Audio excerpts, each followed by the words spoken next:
Militant यहाँ पे जंगलों में नहीं हैं, पार से नहीं आ रहे हैं। ये गुंडे हैं जिन्होंने आज पत्थर से एम्बलम तोड़ा। अफसोस हुआ मुझे उस लीडर पे, वैसे वो लीडर कहलाने के लायक नहीं। कल से जो दरगाह शरीफ में जाएगा, पैसे जेब से घर में रख के जाएगा। कि मुझे मालूम था ये हंगामा करने वाले हैं। मैंने यहाँ के एसएचओ को, यहाँ के सबों को वार्न किया था कि इनके हाथों में पत्थर ज़रूर होंगे, इनके हाथों में हथौड़े ज़रूर होंगे, क्योंकि कल से इनके जिगर में तीर चुभ रहे हैं। कौन कहता है यहाँ मिलिटेंसी अभी जंगलों में है? मैं सिक्योरिटी फोर्सेस को यहाँ से कहना चाहूँगी, अपनी यूनिफॉर्म को कहना चाहूँगी, अपने हिंदुस्तान के प्राइम मिनिस्टर को और होम मिनिस्टर को कहना चाहती हूँ यहाँ से आपके ज़रिए से, सर मिलिटेंट यहाँ पे जंगलों में नहीं हैं, पार से नहीं आ रहे हैं। ये गुंडे हैं जिन्होंने आज पत्थर से एम्बलम तोड़ा। अगर यहाँ उमर अब्दुल्ला का लगा हुआ था, क्या उस पर भी ये यही करते ये गुंडे? और आप किसको बूत कह रहे हैं जो आपने अभी ट्वीट किया है? क्या आपने कभी अपने चीफ मिनिस्टर से पूछा है वो क्या है? क्या आपने फारूक अब्दुल्ला साहब से कभी पूछा है वो क्या कर रहे हैं? जिस तरह से क्लाउड बर्स्ट होता है, आज मैं वैसे हो गई हूं। मैंने इन 3 सालों में जो सहा है इनका जहर, अफसोस है मुझे इन जो खुद को कहते हैं इलेक्टेड रिप्रेजेंटेटिव्स, लोगों का गमखार। और दीन, इनको तो मालूम ही नहीं है दीन किसे कहते हैं। इन्होंने पहले भी गुंडागर्दी यहाँ कश्मीर में रखी थी और इनकी गुंडागर्दी 35 साल चली। इन्होंने घर में मिलिटेंट पाल के रखे थे, दहशतगर्द पाल के रखे थे। आज वही दहशतगर्द दरगाह में आ गए। मैं अपने डीजी साहब, एलजी साहब और होम मिनिस्टर साहब को ये कहना चाहूँगी कि इनमें से एक बंदे को भी बख्शा ना जाए। ये अभी भी वैसे ही आवारा गर्द घूम रहे हैं यहाँ पे जैसे पहले थे। इन्होंने तबाह किया है अमन और खुशी को।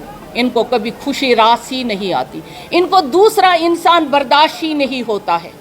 मुझे अफसोस है ऐसी पार्टी पे, मुझे ऐसे लोगों पे अफसोस है जो कल तक आप सुबह भी देखिए, परसों का मंजर देखिए, लोगों को इनको उसी दिन से परेशानी हो गई कि यहाँ पे 42 इयर्स के बाद इस कदर काम हुआ जम्मू कश्मीर वक्फ बोर्ड में और इनके दिलों पे बहुत सारे खंजर लगे और अभी इनके जख्मों से खून ही रिस रहा था और इन्होंने ऐसा वाकया किया। हम दरगाहों को सजा रहे हैं और ये हमारा काम है, हम रुकेंगे थोड़ी। लेकिन अफसोस ऐसे लोगों पे, ये खुद को कैसे बोलते हैं हम रिप्रेजेंटेटिव्स हैं, हमने कॉन्स्टिट्यूशन का हलफ उठाया है, ये तो रिप्रेजेंटेटिव कहलाने के लायक ही नहीं। मैंने आप भाइयों को तकलीफ दी इसलिए क्योंकि इनको मालूम होना चाहिए कि इन्होंने आज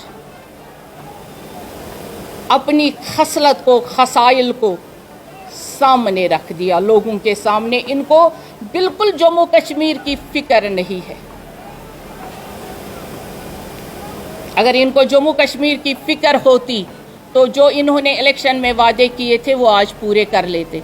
अभी जो ही मैंने प्रेस कॉन्फ्रेंस का ऐलान कर दिया तो एक एमएलए साहब का ट्वीट आ गया, वो आप सबों ने देखा होगा। तभी मैं कह रही हूँ जब वो आए यहाँ पे दरगाह में या मस्जिद में, पहले मैं अपने सिक्योरिटी फोर्सेस से और वक्फ के मुलाजमों से कहना चाहूँगी कि उनके जेब की तलाशी ली जाए ताकि उनके जेब में कोई पैसा ना हो, क्योंकि वो फिर मकरूह है अंदर जाने के लिए। किन को दीन सिखा रहे हैं और किन को दीन बता रहे हैं, तो अपने घर में झांकिए جن کو ہزاروں دین گھر میں ہیں، ہزاروں مذہب گھر میں ہیں۔ ایک وقف بورڈ کی چیئرپرسن ان لوگوں کو برداشت نہیں ہوتی ہے، ایک وقف بورڈ ان سے برداشت نہیں ہوتا ہے، خود کو بڑا مانتے ہیں۔ جو کام کرتا ہے وہ تو ان کے گلے سے اتر ہی نہیں رہا ہے۔ افسوس ہوا مجھے ان لوگوں پہ۔ میں اپنے ڈی جی صاحب کو، آئی جی صاحب کو اور تمام سیکیورٹی فورسز کو کہنا چاہوں گی جنہوں نے بھی یہ حرکت کی ابھی درگاہ شریف میں، ان کو سبوں کو پی ایس اے لگے، ان کو گرفتار کیا جائے اور امیڈیٹلی ان پہ ایف آئی آر درج کی جائے، ادروائز میں بھوک ہڑتال پہ بیٹھوں گی۔ اور جس اسمبلی ممبر نے یہ ٹویٹ کیا اس پہ بھی ایف آئی آر لگنی ضروری ہے، کیونکہ اس سے پورا پتہ چلتا ہے یہ اسی کے گنڈے ہیں۔